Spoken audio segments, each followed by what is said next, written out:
Sir நீங்கள் ரொம்ப நல்லா இருந்தீங்க சார். அப்புறம் உங்களுக்கு சார் பெரிய மனுஷன் மாதிரி நடந்துக்கோங்க சார்.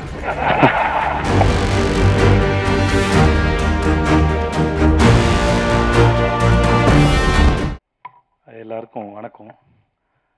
ரொம்ப கூச்சமாக இருந்தது. எல்லாத்த பற்றி பேசுகிறதுக்கு முன்னாடி விமல் ரொம்ப அழகாக பேசினான். இன்னைக்கு வரது மாதிரி கேட்டுட்டே வரந்தான். இதெல்லாம் பேசலாமா அப்படிலாம் பேசலாமான்னு யோசிச்சுருந்தான். பயமாக இருக்குதுன்னு சொன்னான். ஆக்சுவலாக 100க்கு 100 மார்க். நீ ஜாலியாக பேசினா கேட்குறதுக்கு எல்லாம் இவ்வளோ பேர் ரசித்து கைத்தட்டி சிரிச்சது தான் அதோட உனக்கான ரிசல்ட்டு. நீ தயவுசெஞ்சு இன்னும் சிறப்பாக பேசு. ஏன்னா நான் இந்த மேடைக்காக சொல்லலை, அது அவன் வேணா சொல்லாமல் இருந்திருக்கலாம். நான் கூத்துப்பட்டுருப்பேன், அவனோட ஃபேன் நான். அவன் அவ்வளோ பிரமாதமாக நடிப்பான். நான் அவன்கிட்ட சொல்லியிருக்கேன். நான் அது எல்லாரும் சிறந்த நடிகர்கள் தான் கூத்துப்பட்டில். ஆனால் ஒரு சிலரை எனக்கு ரொம்ப பிடிக்கும்.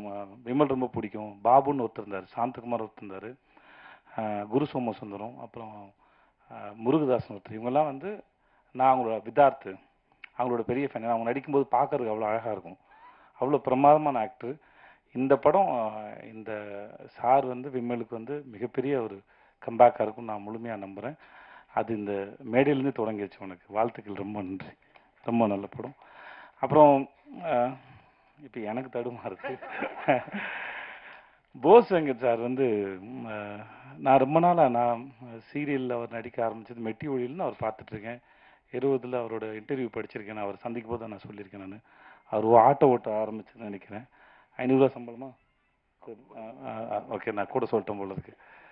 ஸோ அப்போதுலேருந்து பார்த்துருக்கேன். நான் என்கிட்ட அவருக்கு பிடிச்சது என்னென்னா, அந்த மனுஷன் ஒரு சர்வைவல் ஆஃப் த ஃபிட்டஸ்ட் மாதிரி. ஒவ்வொரு முறையும் தான் நினச்சதை ஒரு இடத்துலையோ ஏதோ சேஃபாக நான் சந்திக்கும் போது கேட்டேன். நான் சார் ஆட்டோ டிரைவராக இருந்தீங்க சார், அதுக்கப்புறம் சீரியல் ஆக்டர்னு அங்கேயே தங்கி இருந்திருக்கலாம்.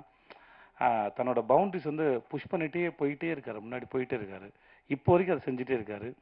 எங்கள் கூட விடுதலை பண்ணும்போது கூட இடைவெளியில் வந்து அவர் அரசியல் புஸ்தகங்களை படிச்சுட்டு இருக்காரு. அவர் தன்னை தயார்படுத்திட்டே இருக்கிறது வந்து ரொம்ப அழகாக இருக்குது. அது அவருடைய முகத்தை இன்னும் ரொம்ப அழகாக வசீகரமாக்கிட்டே போகுது நான் நம்புகிறேன். அவருடைய அரசியல் எதிர்காலத்தையும் நான் வந்து அவரோட எதிர்பார்த்துட்ருக்கேன். அவர் பேசுகிறத கேட்கறதுக்கு, அரசியல் விஷயமா அவர்கிட்ட பேசும்போது கேட்கறதுக்கு ரொம்ப அழகாக இருக்கும்.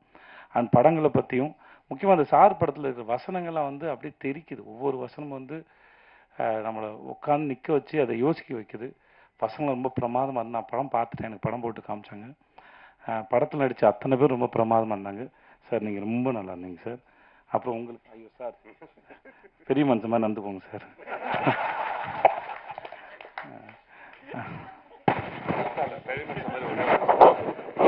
எல்லாருக்கும் ஒரு இதுவரைக்கும் வெளியே வராத செய்தி. இவருக்கு பர்மிஷன் கேட்டு தான் சொல்லணும், டைரக்டர் பர்மிஷன் கேட்டு தான் சொல்லணும். ஆனாலும் நான் சொல்கிறேன், ஏன்னா இப்போ இவர் விளையாட்டா சொன்னதுனால இவருக்கு அப்பாவாக ஒரு படம் நடிக்க போகிறேன். அதனால தான் நான் வந்து பெரிய மனுஷத்தனமா நடின்னு சொல்கிறாரு அப்படின்னு நினைக்கிறேன். விளம்பர இடைவெளிக்கு பிறகு மீண்டும் தொடருவோம். சார் உங்களுக்கு அப்பா சார், உங்கள் பேர் என்ன சார்? சந்திரகுமார் சார். நீங்கள் படம் பார்த்தீங்கன்னா அவர் ரொம்ப பிடிச்சிடும். அவரோட லுக்கும் கெட்டப்பும் சரி அவ்வளோ பிரமாதம் நடிச்சிருந்தீங்க சார். ரொம்ப நல்லா இருந்தது. சாயாதேவி வந்து எனக்கு டிஎஸ்பியும் கூட நடிச்சிருக்காங்க. வாழ்த்துக்கள் உங்களுக்கும். மற்றபடி படத்தில் நடித்த எல்லாருக்கும் என்னுடைய வாழ்த்துக்கள். படம் ரொம்ப நல்ல படம், ரொம்ப நல்லா வந்திருக்கு. படத்தோட கடைசி ஆஃப்னர் வந்து நான் ரொம்ப அங்கே கடைசி ஆஃப்னர் வந்து போகிறதே தெரியல. முடிச்சு அந்த கிளைமேக்ஸ் வந்து நம்ம எல்லாருக்கும் அவ்வளோ திருப்தியான கிளைமேக்ஸாக இருக்கும். நம்ம இந்த படத்தை திரும்பி பார்க்கணுங்கிற எண்ணத்தையும் இந்த படம் ஏற்படுத்த நான் நம்புகிறேன். அப்புறம் ஐயோ அப்புறம் ப்ரொடியூசர் சிராஜ். எனக்கு இந்த ஆளை ரொம்ப பிடிச்சிருக்கு. அவரோட கண்ணு ரொம்ப நல்லா இருந்தது. படம்னு சொன்னாங்க, அப்படி தெரியல. அந்த கேரக்டரை ரொம்ப கேஷுவலாக ரொம்ப கூலாக அழகாக ஹேண்டில் பண்ணியிருந்தார். மியூசிக் டைரக்டர் சித்து, உங்களோட மியூசிக் ரொம்ப நல்லா இருந்தது. உங்களுக்கு வாழ்த்துக்கள் சார். அந்த படிச்சுக்கிறோம் பாடல் ரொம்ப பிரமாதமாக இருந்தது சார். ரொம்ப பிரமாதமாக சார். ரொம்ப நன்றி சார். இங்கே வந்தது உங்கள் அத்தனை பேருக்கும் நன்றி. வாழ்த்துக்கள். நன்றி. செய்திகளை உடனுக்குடன் தெரிந்து கொள்ள உடனே சப்ஸ்கிரைப் பண்ணுங்க.